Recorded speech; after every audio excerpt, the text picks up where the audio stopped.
देहरादून में अतिक्रमण हटाओ अभियान चलाया गया, जहां प्रशासन की 5 टीमों ने अलग अलग इलाकों में कार्रवाई की। इन सभी जगहों से अतिक्रमण, अवैध रेडी ठेली हटाए गए। जेसीबी के जरिए अस्थायी निर्माण को भी ध्वस्त कर दिया गया। इस दौरान कुछ स्थानों पर हल्का विरोध भी देखने को मिला, लेकिन पुलिस प्रशासन मौके पर मौजूद रहा।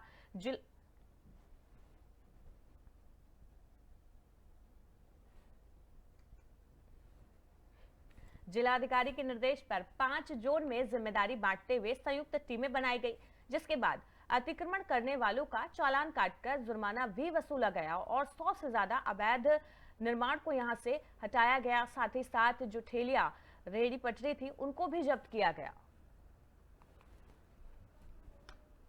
जो ट्रैफिक कंजेशन का इशू होता है, स्पेशली जो जंक्शंस है हमारे, जहाँ पे कि बहुत ज्यादा अतिक्रमण हो गया और जिसकी वजह से जो ट्रैफिक फ्लो है उसके अंदर इश्यूज आते हैं, तो उसके क्रम में जो नगर निगम है और ट्रैफिक पुलिस है और जो हमारे प्रशासन की टीम है वो गई है आज अतिक्रमण हटाने। 5 टीमें बनाई गई हैं और वो 5 टीमें जो है जहां जहां अतिक्रमण की अदरवाइज भी हमारे पास सूचना आ रही है, स्पेशली फुटपाथ और जंक्शंस और मेन रोड जो है जहां पे हमें ट्रैफिक का भी इशू आ रहा है, वहां पे हम फर्स्ट फेज में कर रहे हैं। जो ट्रैफिक कंजेशन का इशू होता है, उत्तराखंड में आज से मौसम में बदलाव होने वाला है। मौसम विभाग ने अगले 4 दिन तक प्रदेश के कई इलाकों में बारिश, ओलावृष्टि की चेतावनी जारी की है। 18 अप्रैल के लिए येलो अलर्ट और 19 और 20 अप्रैल के लिए ऑरेंज अलर्ट जारी किया गया। मौसम विभाग के निदेशक डॉक्टर विक्रम सिंह के मुताबिक उत्तरकाशी, चमोली, रुद्रप्रयाग, बागेश्वर, पिथौरागढ़, गढ़वाल मंडल के सभी जनपदों में कहीं कहीं बारिश, ओलावृष्टि की संभावना है। वहीं उत्तरकाशी, देहरादून, पौड़ी, हरिद्वार जिलों में कहीं कहीं पर 40 किलोमीटर प्रति घंटा की रफ्तार से हवाएं चल सकती हैं। मौसम विभाग ने सभी जिलों को अलर्ट जारी किया है। किसानों को विशेष रूप से सतर्क रहने के लिए कहा गया है, क्योंकि गेहूं समेत कई तरह की फसल इस समय बीमार है और बारिश से फसलों को नुकसान हो सकता है। शाम रात से जो है मौसम में बदलाव आ रहा है। एक पश्चिमी विक्षोभ आ रहा है जिसकी वजह से रेन थंडरस्टॉर्म एक्टिविटी प्रदेश में मिलने वाली है। तो 18 शाम रात से जो है मैं कहूँगा जो हमारे अंदर के डिस्ट्रिक्ट से उत्तराखंड के उत्तरकाशी, चमोली, पिथौरागढ़, रुद्रप्रयाग, बागेश्वर, तो इनमें तो अनेक जगहों तक में कल शाम रात से जो है जो एक्टिविटी वो शुरू हो जाएगी, हल्की से मध्यम तक की। और जो गढ़वाल क्षेत्र है हमारा, उसमें भी कुछ जगहों में जो है हल्की रेन थंडरस्टॉर्म एक्टिविटी शुरुआत कल रात से हो जाएगी। इसके साथ जब आप 19 और 20 को जाएंगे या 21 को जाएंगे तो इसमें भी जो रेन थंडरस्टॉर्म एक्टिविटी वो बढ़ने वाली है। आप ये कह सकते हैं कि जो ज़्यादातर जगहों में 19 और 20 को जो है हल्की से मध्यम बारिश और थंडरस्टॉर्म एक्टिविटी वो दिखेगी। शाम रात से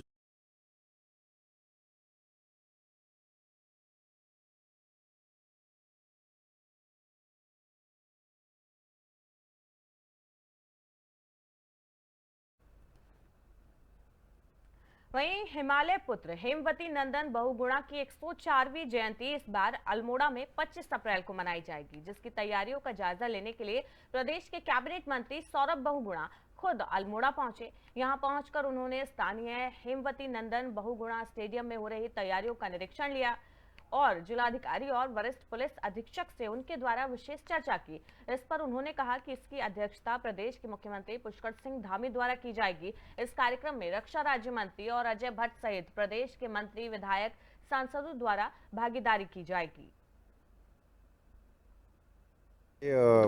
स्वर्गीय हेमवती नंदन बहुगुणा जी के दादाजी की 104वीं यहाँ पर जन्मदिवस बनाने का एक प्रोग्राम हमने बनाया है। मैं धन्यवाद करूँगा संगठन के समस्त लोगों का, हमारे जिलाध्यक्ष जी का, कैलाश भाई का, हमारे महामंत्रियों का, हमारे पूरे पार्टी के लोगों का, कि बहुत जोश के साथ हमने ये फैसला लिया था जब मैं पिछली बार अल्मोड़ा आया था कि इस बार अल्मोड़ा में बनाना है, और यहीं के लोगों के द्वारा ये राय दी गई थी कि इस बार अल्मोड़ा में बनाइए इसको। तो कोशिश है कि एक अच्छा भव्य प्रोग्राम हो। उसमें माननीय मुख्यमंत्री जी मुख्य अतिथि के रूप में आएंगे, माननीय हमारे रक्षा राज्य मंत्री अजय भट्ट जी रहेंगे, हमारे यहाँ के एमपी टमटा जी यहाँ पर हैं, हमारे विधायकगण रहेंगे, मंत्रीगण रहेंगे। और एक कोशिश है कि जिस तरीके से हेमवती नंदन बहुगुणा जी ने पूरे देश की राजनीति में अपना नाम बनाया, जिस तरीके पौड़ी में बाघ के हमले से अब तक 2 लोग अपनी जान गंवा चुके हैं। ऐसे में अब जिला प्रशासन हरकत में आया। इस क्षेत्र के विधायक दिलीप रावत ने भी बाघ के हमले से ग्रामीणों को निजात दिलवाने के लिए प्रशासन को गश्त बढ़ाने को कहा है। वहीं कांग्रेस नेता अनुकृति गुसाई ने दिलीप रावत के बयान पर पलटवार किया। अनुकृति ने कहा, कार्बेट पार्क से देश बड़ा फायदा राजस्व एकत्रित होने से पहुंच रहा है, इसलिए इसे लेंस डाउन के लिए अभिशाप कहना गलत नहीं होगा।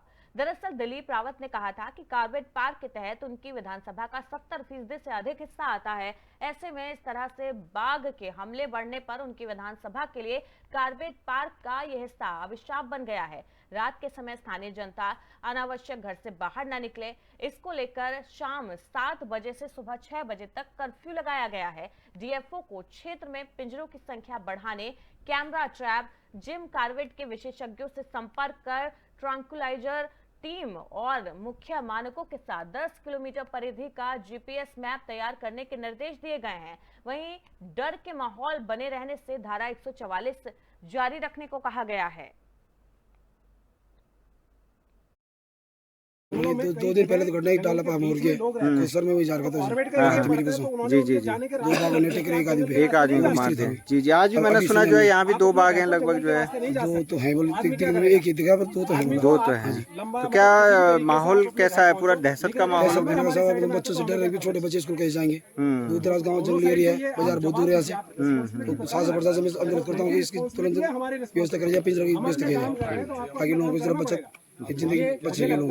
अप्रैल और 16 अप्रैल की ये जो दुखद घटना है उसी के क्रम में हम लोगों ने एक पूरी टास्क फोर्स बना रखी है जिसमें डीएफओ और एसडीएम और अदर डिपार्टमेंट्स को हम लोगों ने इसमें इन्वॉल्व किया और कॉन्टीन्यूसली हम इसे मॉनिटर भी कर रहे हैं। और जैसे कि हम लोगों ने जो उपाय करने की कोशिश की है, रात्रि के समय में नाइट कर्फ्यू रखे जाने हैं, प्लस आपको फॉडर अवेलेबल करवाया जाना है, सोलर लाइट्स लगवाई जानी है, स्कूल्स और आंगनबाड़ी केंद्रों को बंद किया जाना है। उस पूरे क्षेत्र को हम लोग क्लोजली मॉनिटर कर रहे हैं और फॉरेस्ट डिपार्टमेंट की तरफ से भी उनकी संख्या को बढ़ाया जाने, कैमरा ट्रैप या पिंजरे लगाए जाने और ट्रैंकुलाइजर टीम्स बुलाए जाने को लेकर भी चर्चा भी हुई और उस पर हम लोग प्रयास भी कर रहे हैं। इस संबंध में यह है कि स्कूल्स में बच्चों की रक्षा या सुरक्षा को देखते हुए हम लोग कुछ समय के लिए देवभूमि समाचार में फिलहाल इतना ही। लगातार खबरों के लिए देखते रहिए FM न्यूज।